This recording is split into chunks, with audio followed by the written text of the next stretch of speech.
Hai, Assalamualaikum. Perkenalkan nama saya Anissa Sabila dengan NIM 170050254040. Saya dari Prodi Gizi Universitas Muhammadiyah Profesor Dr. Hamka. Di video kali ini saya akan memasak makanan untuk pasien dengan penyakit SBS. Penyakit SBS itu adalah penyakit dengan usus pendek. Nah, penyakit ini itu adalah gangguan malabsorpsi karena adanya reseksi bedah usus yang dapat terjadi karena adanya penyakit yang mendasarinya seperti kanker usus, penyakit Crohn, kemudian tumor, dan juga penyakit bawaan. Reseksi usus ini dapat terjadi dari usus kecil hingga usus besar.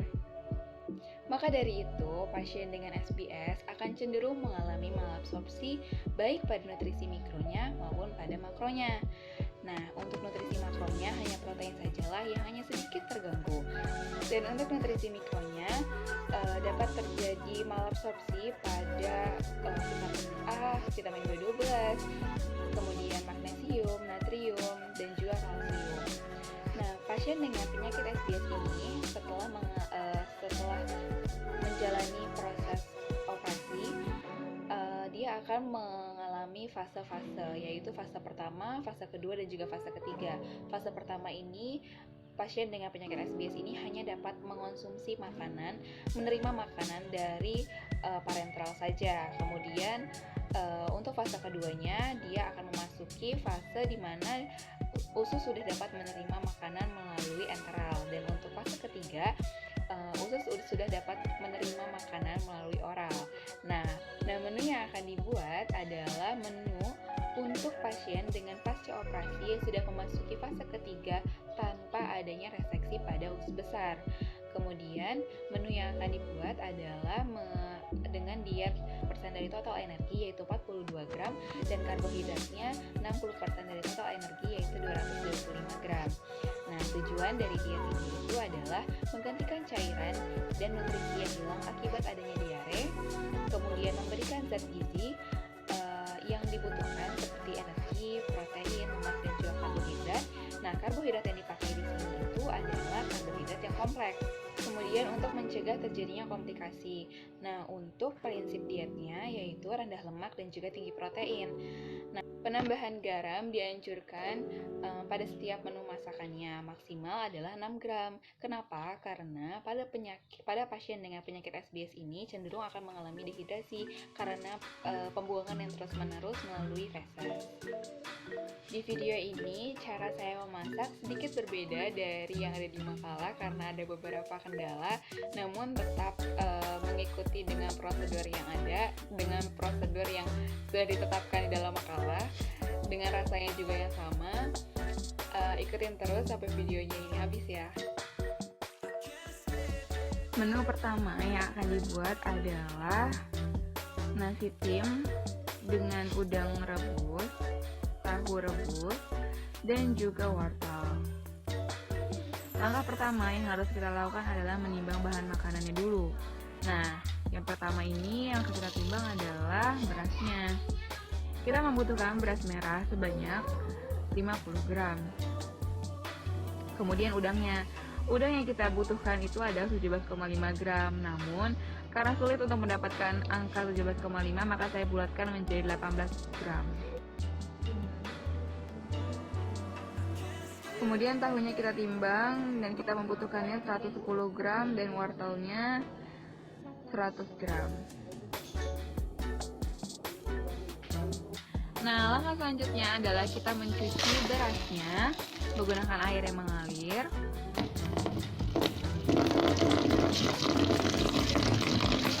Oke, setelah dicuci, kita masukkan berasnya ke dalam air yang sudah dididihkan. Sambil menunggu berasnya menjadi nasi, kita memotong wortelnya setipis ini. Hal ini dilakukan agar wortelnya bisa cepat matang ketika dicampurkan ke dalam beras.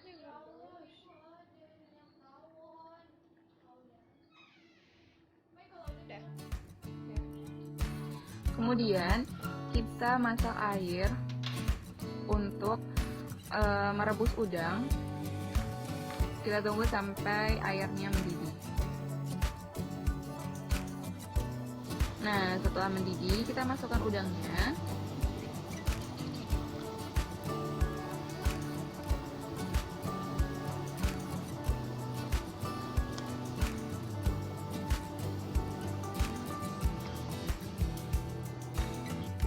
Nah, untuk nasi dan juga wortelnya terus diaduk, dan kalau misalkan airnya ini sudah surut, kita tambahin lagi sampai wortel dan juga si nasinya ini lembik. Oh ya, siapkan garam.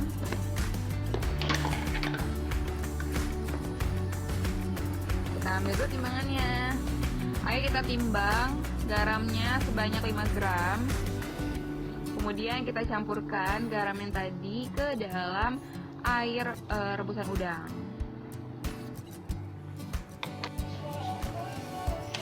Nah, ini udah mateng, kita matiin kompornya, kemudian tiriskan udangnya.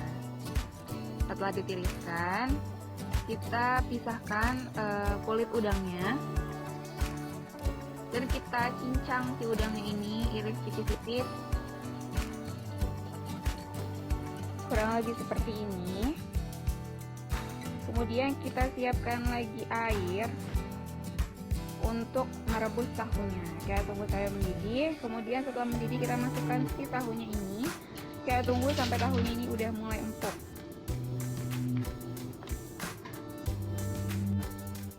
Nah, ini sudah empuk, kita angkat dan kita tiriskan menggunakan seni. Nah, ini tahunya kita hancurkan, kita halusin pakai garpu.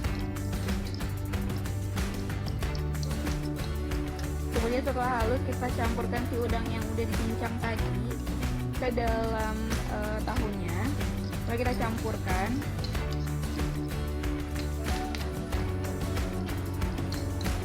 Kemudian setelah itu kita masukkan nasi dan juga wortel yang sudah lembik ke dalam tahu yang sama si udang yang tadi. Ini kita campurin terus, kita aduk-aduk terus sampai kecampur semuanya. Kemudian kita pindahkan ke dalam wadah seperti ini. Oke, jadi selamat sarapan pagi. Kemudian kita lanjut untuk ke selingan sorenya. Di sini aku mau masak puree kentang dengan ayam rebus dan juga tempe kukus. Pertama-tama kita harus mencuci kentangnya dulu sampai bersih.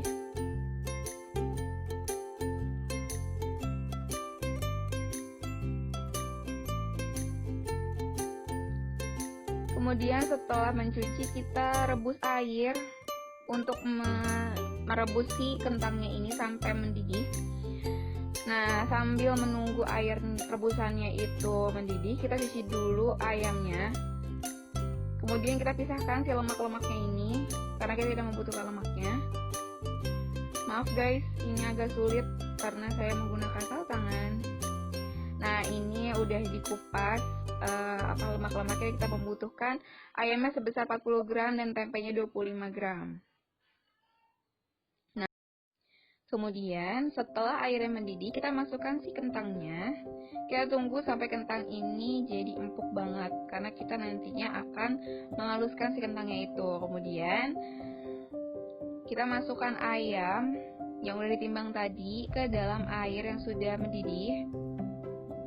Nah, jangan lupa kasih garam. Kita timbang dulu garamnya. Kita membutuhkan garam sebanyak 5 gram. Kemudian kita masukkan garam yang tadi yang sudah ditimbang ke dalam air rebusan ayam. Nah, cara aku agar si garamnya itu bisa ngeresep ke dalam dagingnya, aku tusuk-tusuk daging ayamnya seperti ini.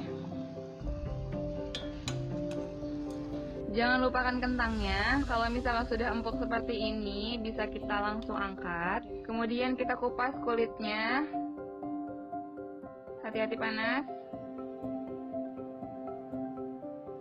Nah, setelah itu seperti ini deh, udah bersih, baru kita timbang. Nah, Kita membutuhkan kentangnya sebanyak 105 gram.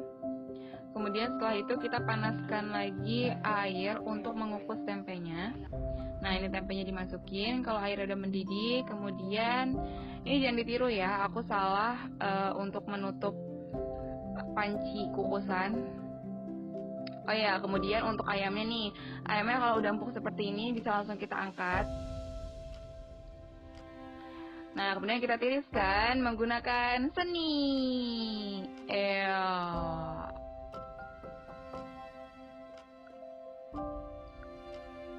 Kemudian kita beralih lagi ke kentang. Kentang yang tadi sudah ditimbang, kita hancurkan, kita haluskan menggunakan garpu seperti ini. Kurang lebih ya seperti inilah. Nah, setelah sudah halus seperti ini, bisa langsung kita cetak. Dadah, bisa aja. Iya, kurang lebih seperti itu. Oh ya, kemudian ayamnya yang tadi sudah ditiriskan, kita potong tipis-tipis seperti ini.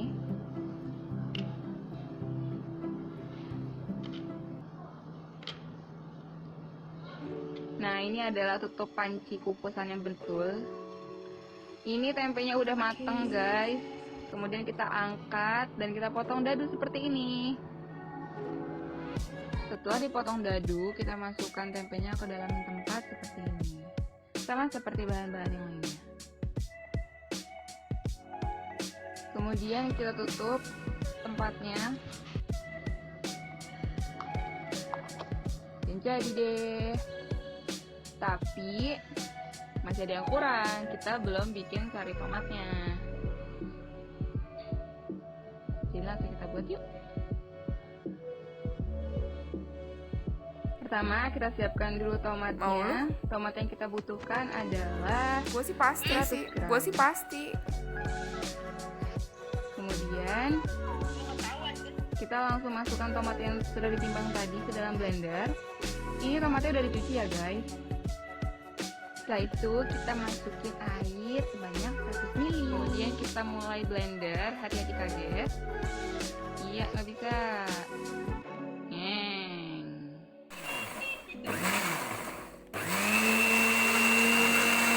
Setelah itu kita masukkan ke dalam cangkir dengan menggunakan saringan.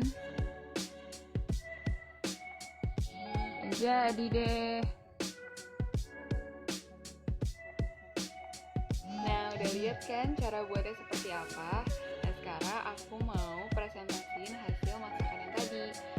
Nah, sebelumnya aku mau ngasih tahu dulu kenapa aku pakai tempat seperti ini, karena aku ingin melaksanakan penyelenggaraan makanan pada saat Hal pertama yang akan kita bahas adalah kandungan gizi pada menu sarapan pagi.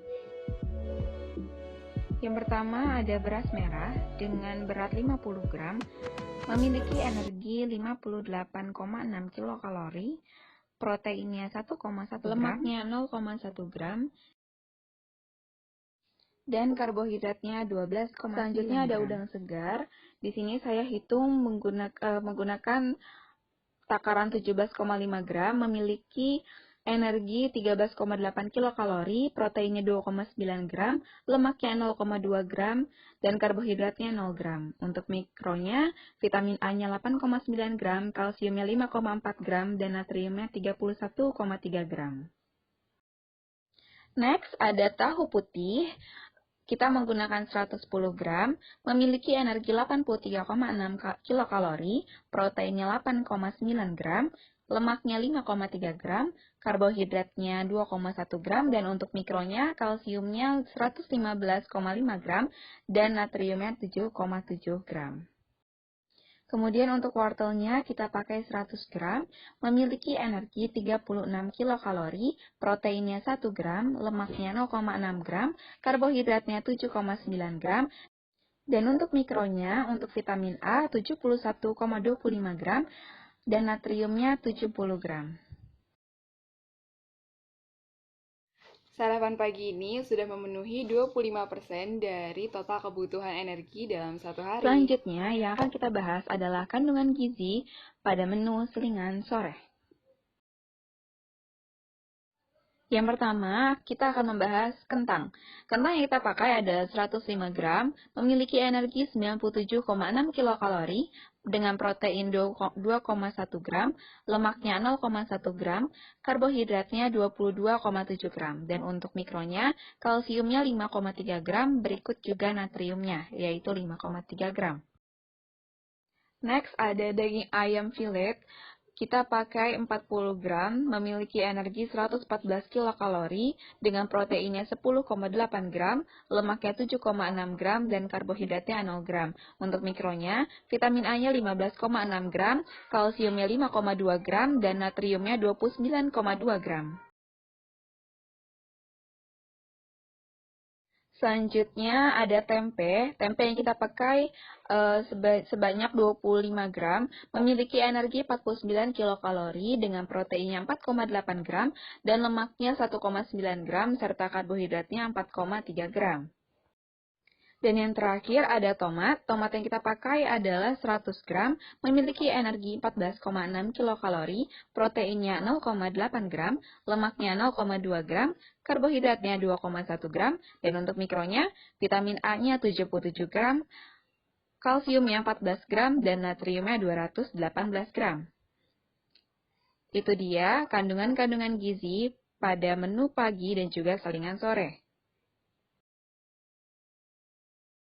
Saya mohon maaf sebesar-besarnya atas kekurangan dari video ini, dan semoga kita semua juga bisa cepat-cepat ketemu di kemudian hari. Saya akhiri, wassalamualaikum warahmatullahi wabarakatuh. Penambahan garam pada setiap menu makanan dianjurkan di